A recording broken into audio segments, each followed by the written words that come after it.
जय हिंद। देखिए, आज अजीब से मन से बात करना पड़ रहा है। बड़ी दुखद खबर के साथ अचानक से सब चीज चल रहा था। कहीं कुछ कुछ लोगों से कॉल आने लगा कि सर आप न्यूज़ देखिए, या फिर ऐसे ऐसे घटना हुई है कि रोशन सर के भाई की नेपाल में संदिग्ध स्थिति में डेथ हो गई। तो हमें कुछ देर के लिए विश्वास ही नहीं हुआ। हमको लगा कि ऐसे बोल रहा है सब। आजकल एक न्यूज वगैरह के चक्कर में हमको लगता है ऐसा, तो हम डांटे भी, तुम लोग को ये सब नहीं समझ में आता है, कुछ से कुछ बोलते रहता है। तो कुछ पल के लिए विश्वास नहीं हुआ कि ऐसे कैसे हो सकता है। फिर धीरे धीरे कुछ लोग न्यूज भेजने लगे, फिर न्यूज पे देखे। जब न्यूज देखे ना तो पैर के नीचे से जमीन खसक गया। एक समय एक कैसा अजीब करवट ले रहा है, किस दौर में, किस स्थिति में समय चला गया है, आखिर ऐसे कैसे हो गया। एक बार आप इसको न्यूज को पहले देखिए। उसको कोई कुछ नहीं किया गया है। इससे पहले मतलब सही से सो नहीं रहा था 5-7 दिन से। उसको थोड़ा सा जो है सेक्रेटरी प्रॉब्लम था, जो जिसका वो दवाई खाता था।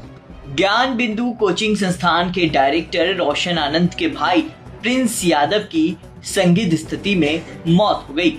वहीं उनके मौत के मामले में अब एक बड़ा खुलासा हुआ है। प्रिंस यादव के साथ नेपाल गए उनके दोस्तों ने बड़ा खुलासा करते हुए बयान दिया। सुनिए, प्रिंस यादव के साथ नेपाल गए उनके दोस्तों ने उनकी मौत को लेकर क्या कुछ बताया। हम प्रिंस का दोस्त हैं। प्रिंस का पहले से दवाई चलता था मेंटल का, उसको 2 बार अटैक आ चुका था। उसको कोई कुछ नहीं किया गया है।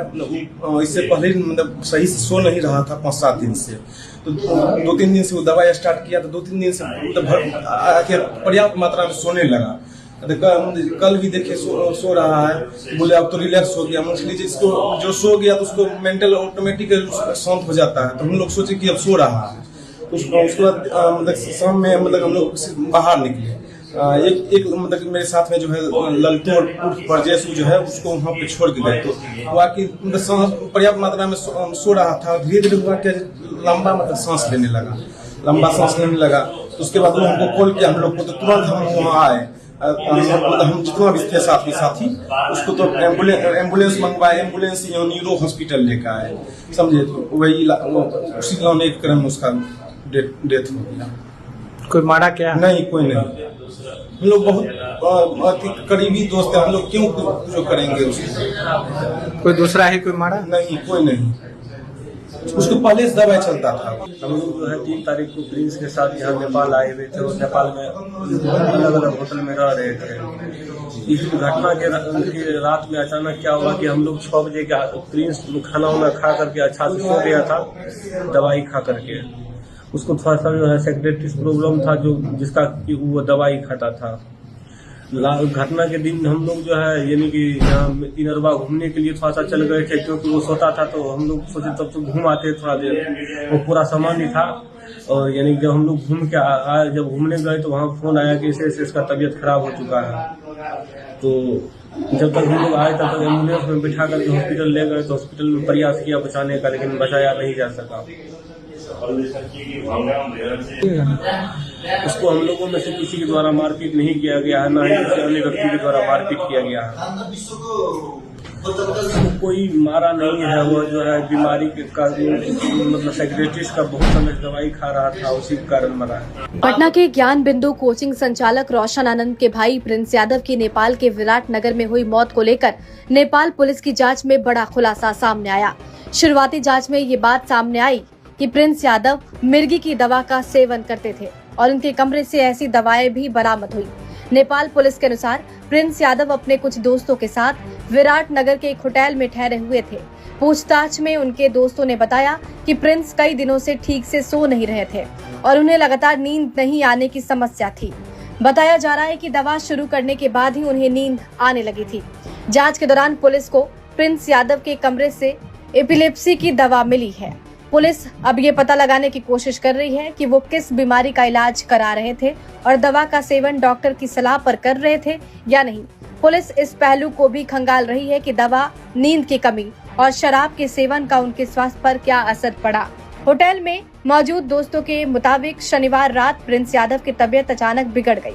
इसके बाद उन्हें तत्काल अस्पताल ले जाया गया, जहां इलाज के दौरान डॉक्टरों ने उन्हें मृत घोषित कर दिया।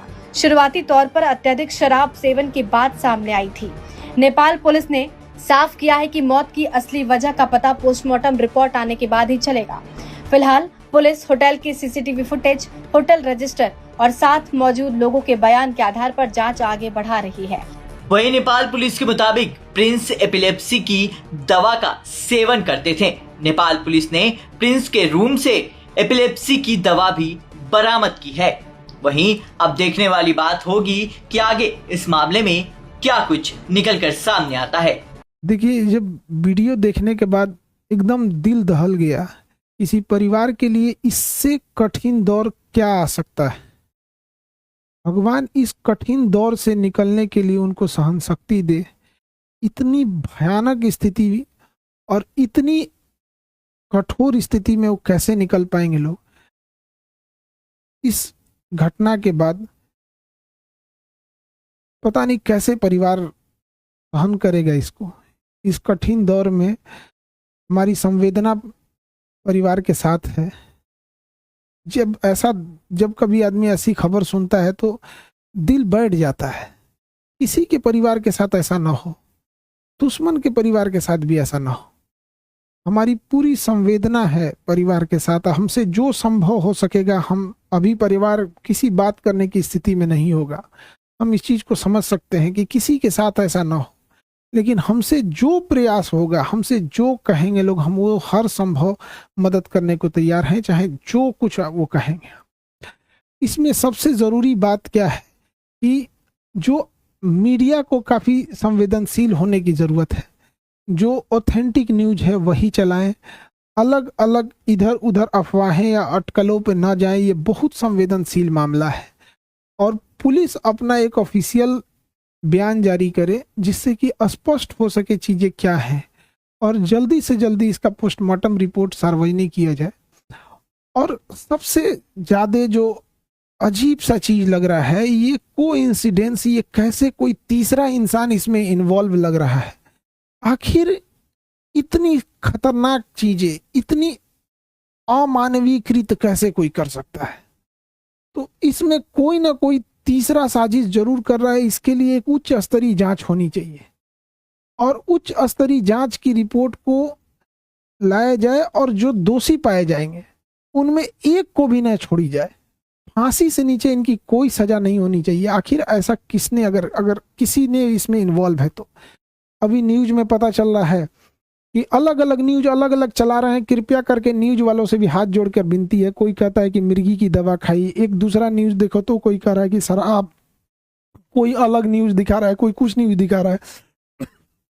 तो कृपया न्यूज वाले ऑथेंटिक चीजों को दर्शाओ। किसी की जान गई है, क्या मिर्गी की दवा कहाँ से थी, कहाँ से लाया गया, इसकी जांच पुलिस सार्वजनिक करे इस मामले को। और जो न्यूज में चल रहा है कि 5 लोगों को हिरासत में लिया गया है, सबसे जरूरी चीज है कि उन 5 लोग कौन कौन से थे, वो उनको नाम सार्वजनिक किया जाए। उनकी भी जांच होनी चाहिए कि वो आखिर कौन थे। दोस्त के रूप में कोई और तो नहीं था।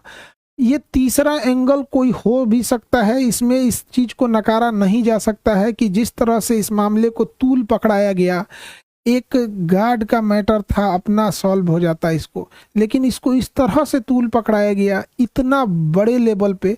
और इधर ये जब ये घटना सामने आती है तो कुछ समझ में नहीं आता है क्या करें आप। इतने कठिन परिस्थिति में पूरे लोगों को से भी विनती करते हैं कि परिवार का सहानुभूति रखें और इस बात पर जोर दें कि तीसरा एंगल पर जांच हो और जो लोग संदिग्ध, नेपाल ने किन 5 लोगों की गिरफ्तारी की है उनकी भी जांच होनी चाहिए और एक उच्च स्तरीय जांच बैठाकर जो भी दोषी पाए जाएंगे उनको फांसी से नीचे सजा नहीं होनी चाहिए। देखिए, जो इंसान अब पुण्य आत्मा अब दुनिया से चली गई, भगवान उनको शांति दे, लेकिन यदि इसमें जो इन्वॉल्व है उसको पुलिस पकड़ लेती है या उच्च स्तरीय जांच में आती है तो कहीं ना कहीं ये उचित रहेगा।